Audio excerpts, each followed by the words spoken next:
bumagsak yung rambutan natin, mga kagaya. Ang dami pa namang bunga sa sobrang lakas ng ulan, tapos may kasamang hangin. Ayan, ilang araw na kasi nag-uulan, tapos sinabayan pa ng konting hangin ng kasabay kasi yung bagyong Karina at hanging habagat natin. So sunod-sunod na ilang araw nag-uulan, ang dami pa naman bunga nito, oh. Nabali yung sanga. Buti na lang hindi bumagsak sa ating greenhouse. Kung hindi, yari yung bubong natin, mga kagaya. So ito yung nangyari dito ngayon. I-update ko lang kayo sa aming backyard garden after nitong bagyong Karina na may kasamang habagat. Ayan, sayang, ang dami pa naman yung bunga nitong rambutan natin, pero siguro hihinog pa naman yung iba na yan, gawa ng nakadikit pa naman sa puno yung sanga nya. Hayaan lang natin, i-harvest lang natin yung mga hinog na. Tingin ko mag-uulan pa rin ngayon kasi ang kapal pa rin ng ulap. Baka mag-ulan pa rin yan maghapon. So ilang araw na nag-uulan dito. Sa ibang lugar, na mabababang lugar, binabaha na. Ayan, nakatayo pa rin yung ating greenhouse sa awa ng Diyos. So maraming bagyong pinagdaanan na yung greenhouse natin, yung sa rooftop. So in-update ko lang po ngayon kasi nga may nagtanong kung yung greenhouse daw natin makaka-survive sa bagyo. May nagtanong sa atin kung makaka-survive daw yung ating greenhouse sa bagyo. Ito po, matagal na yung greenhouse namin. Nandito pa rin naman, nakatayo pa naman siya. So ito, sayang yung rambutan natin.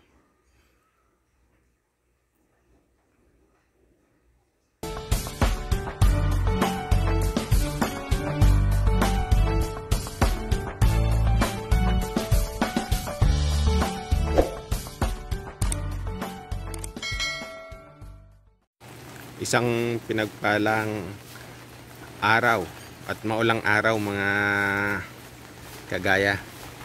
So sa episode na to, i-update ko lang po kayo kung ano yung nangyari dito sa aming bakuran dahil sa bagyong Karina at may kasamang habagat. So ito po yung nangyari dito sa aming backyard. Ito, mga kagaya. Ito yung bumungad sa ating ngayong umaga. Yung ating rambutan, nabali yung sanga. Punong-puno pa naman ng bunga. Ayan, wala pa ring tigil yung ulan sa ngayon. Ilang araw na nag-uulan dito sa area namin. Itong rambutan, ang dami pa naman yung bunga. Yung pinakamaraming bunga na sanga, yun yung bumagsak. Buti na lang yung bagsak papunta rito, hindi dyan sa ating greenhouse. Kung hindi, masisira yung UV plastic natin kung nabagsakan nito. Kasi mabigat tong sanga na to. Sa dami ng bunga niya, saka yung sanga niya malalago talaga. Yung ibang bunga hinog na, pero marami pang mga hilaw na bunga yan. Ang dami pa naman yung binunga niya ngayon. So nabali, i-harvest natin yung mga hinog na. Yung hilaw pahayaan lang muna natin kasi nakadikit pa naman yung sanga niya dun sa puno. So magtutuloy-tuloy pa yung mahinog. Ang dilim pa rin ng kaulapan ng langit. So tingin ko maghapon mag-uulan pa ito sa ngayon. Kawawa yung mga nasa mababang lugar kasi sa balita binabaha na sila. Yan.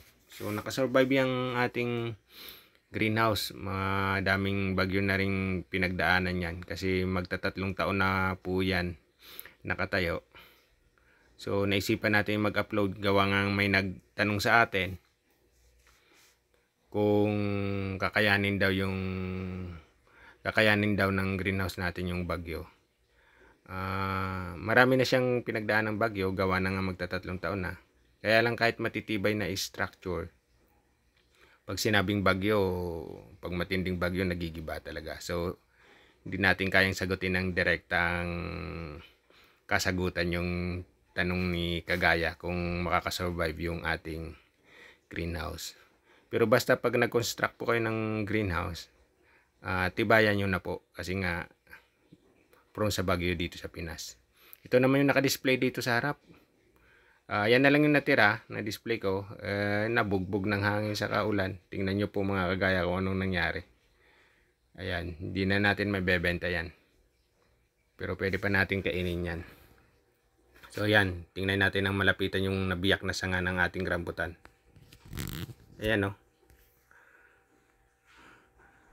Bagsak talaga siya.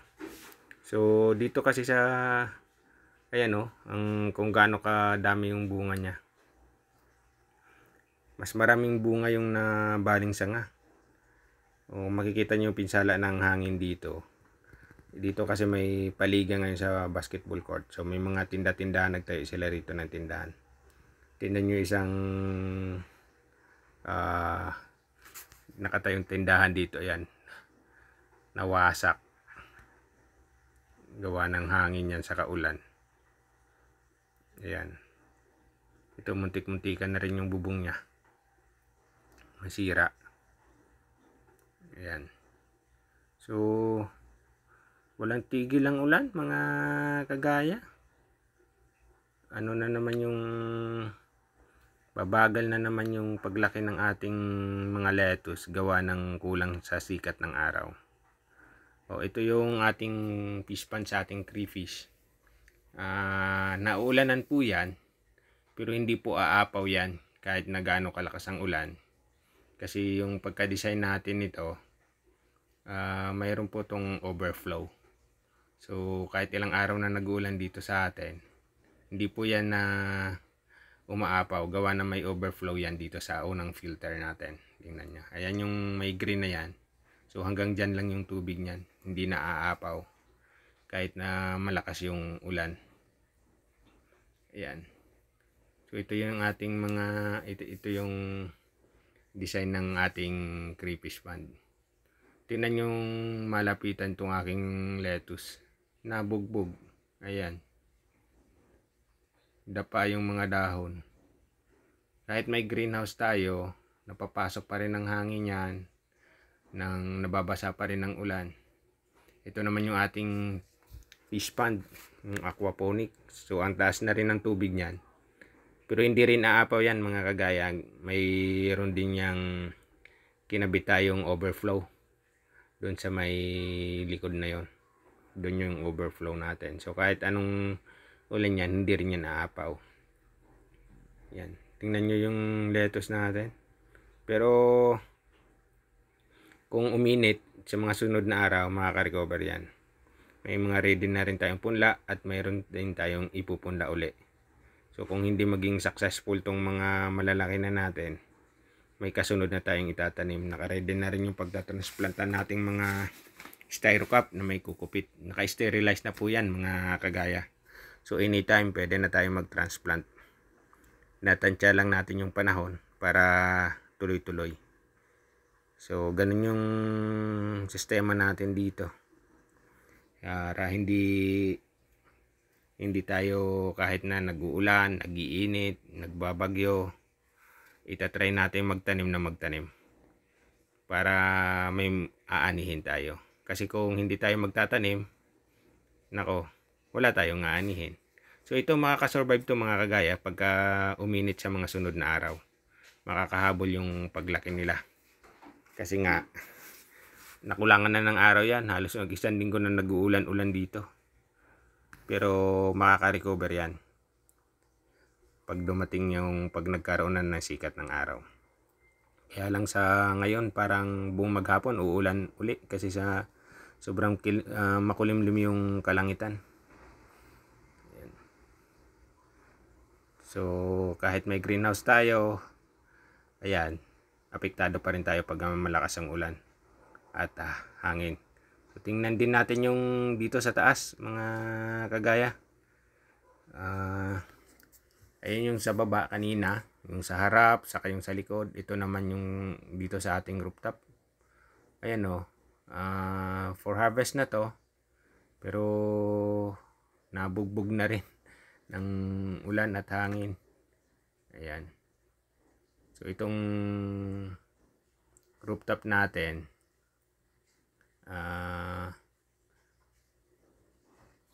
puno rin ng tanim to.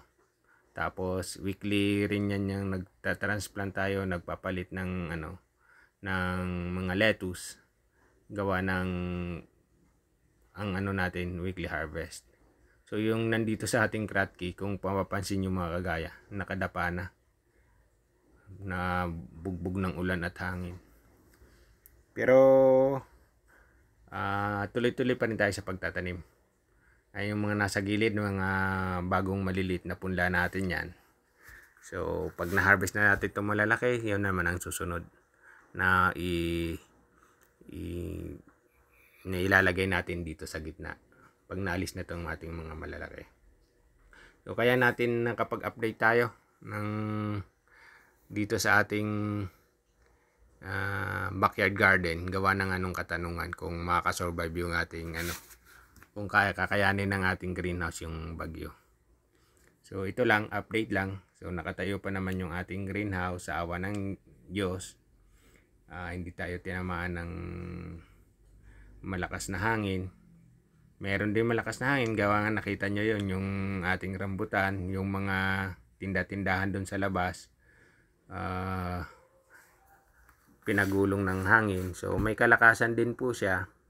Kaya nga pag magtatayo po kayo ng greenhouse, kung maaari, titibayan nyo na rin po, kasi nga ang Pilipinas daanan ng bagyo. So pag nadaanan ng bagyo, masisira ng Pero kahit gaano katibay ng structure ng greenhouse natin, pagka talagang malakas po yung bagyo, talaga po masisira yung greenhouse natin.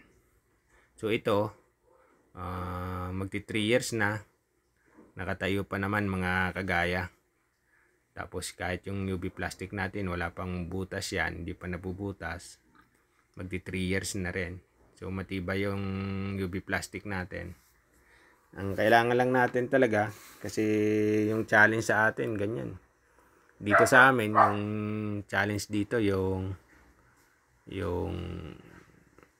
smog ng Bulkan Taal, pag sobrang init, pag sobrang ulan, ayan, pag may bagyo. Tapos pag ganito tag-ulan, ang sunod na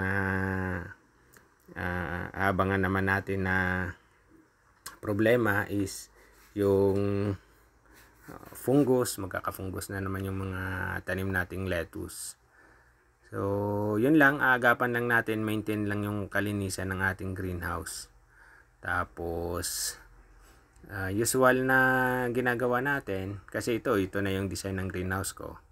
So hindi na natin mababago. So ang klema ng Pilipinas ngayon, o kahit ang buong mundo, pabago-bago na. So doon na lang mag-a-adjust tayo. Kaya maganda rin dito sa ganito pamamaraan ng pagtanim, hindi natin masabi na alam na natin lahat. So dahil sa pabago-bago ng klima, nag-a-adjust din tayo ng pamamaraan ng ating pagtatanim, at marami rin tayong natututunan. So patuloy pa rin yung pag-aaral. Yun lamang, maraming salamat.